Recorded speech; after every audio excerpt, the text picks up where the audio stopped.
नमस्ते दोस्तों। आज हम एक ऐसे विषय पर बात करने जा रहे हैं जो शायद सुनने में साधारण लगे, लेकिन ये करोड़ों लोगों की मानसिक शांति और उनके जीवन की दिशा को प्रभावित कर रहा है।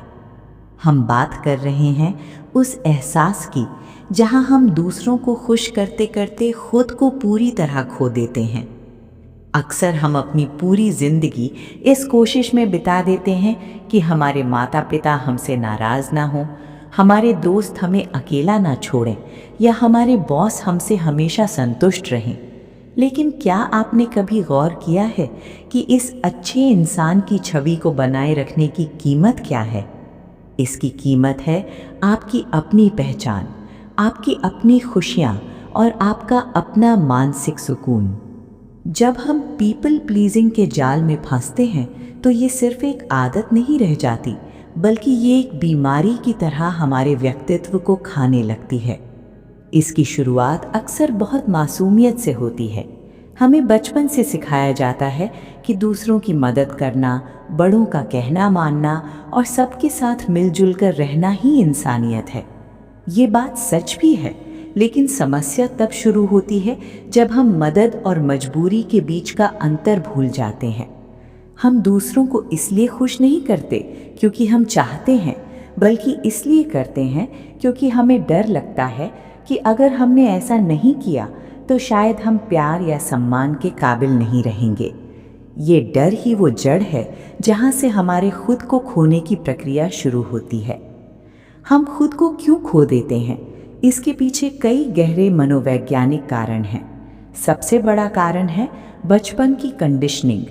कई बार जिन बच्चों को केवल तभी सराहा जाता है जब वे आज्ञाकारी होते हैं, वे बड़े होकर ये मान लेते हैं कि उनकी अपनी ज़रूरतों का कोई मोल नहीं है।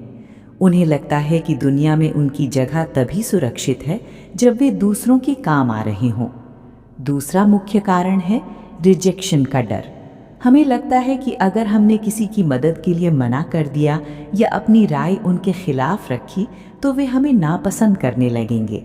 हम अकेले रह जाने के डर से अपनी जुबान बंद कर लेते हैं और हाँ में हाँ मिलाने लगते हैं।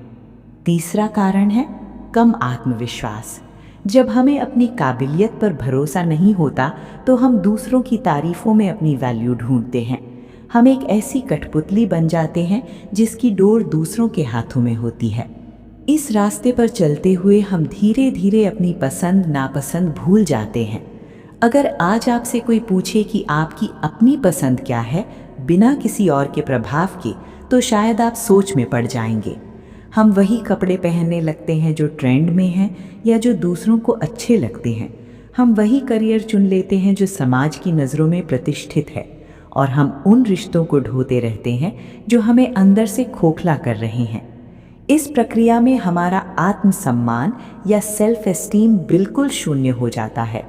हमें लगने लगता है कि हम अपनी ज़िंदगी के ड्राइवर नहीं, बल्कि बस एक यात्री हैं जिसे कहीं भी ले जाया जा सकता है। दूसरों को खुश रखने की इस आदत का अंजाम बहुत भयानक होता है। सबसे पहले पैदा होती है कड़वाहट या रिजेंटमेंट।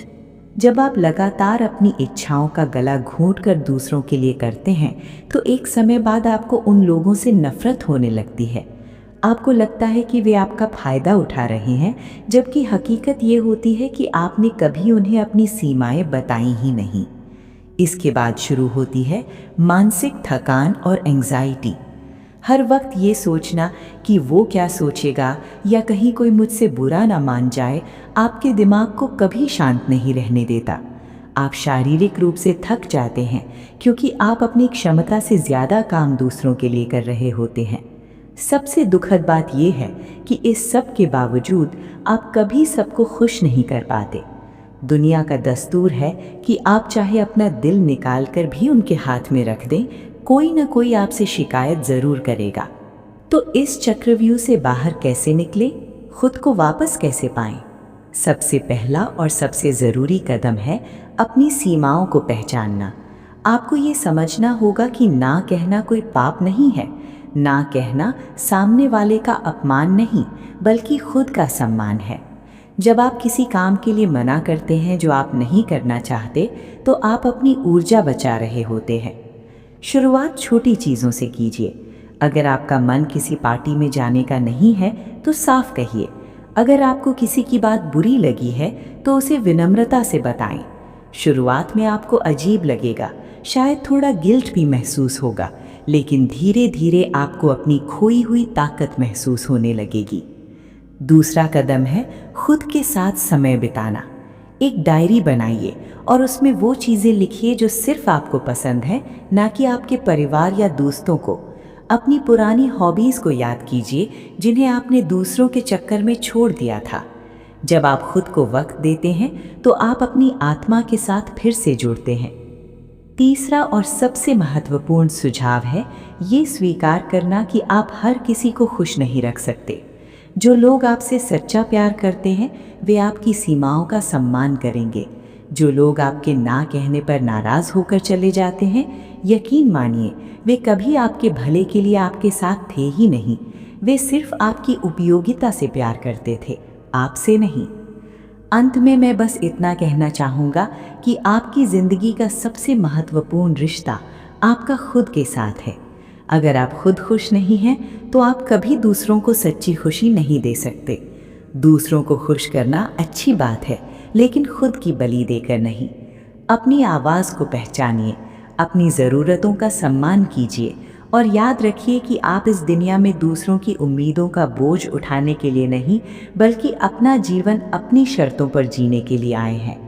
खुद को खोने से पहले खुद को थाम लीजिए, क्योंकि जिस दिन आप खुद को पा लेंगे उस दिन आपको किसी और की वैलिडेशन की ज़रूरत नहीं पड़ेगी। खुद से प्यार करना शुरू करें, क्योंकि आप इसके हकदार हैं। नमस्ते दोस्तों, उम्मीद है ये विचार आपको अपनी ज़िंदगी पर दोबारा सोचने के लिए प्रेरित करेंगे। अगर आपको ये वीडियो उपयोगी लगा हो तो इसे लाइक करें और अपने उन दोस्तों के साथ शेयर करें जिन्हें अपनी आवाज़ पहचानने की ज़रूरत है। मुझे कमेंट्स में बताएं कि क्या आपने कभी खुद को दूसरों के लिए खोया है और आप इससे बाहर कैसे आए। अगले वीडियो में फिर मिलेंगे, तब तक के लिए अपना ख्याल रखें और अपनी पहचान को जिंदा रखें।